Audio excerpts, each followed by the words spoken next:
Hello, this is an alternative if you do not know how to cornrow.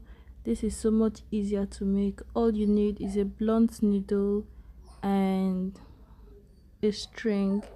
You can use Brazilian wool, you can use a regular wool, that's going to be fine. So you just place the thread in between the section, hold it down like this, and now you are going to proceed to pass the needle from the left hand side to the right hand side, just like that. Sorry, from the right to the left, right to the left.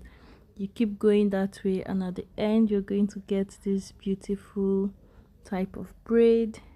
If you like this video, do not forget to leave a thumbs up and enjoy.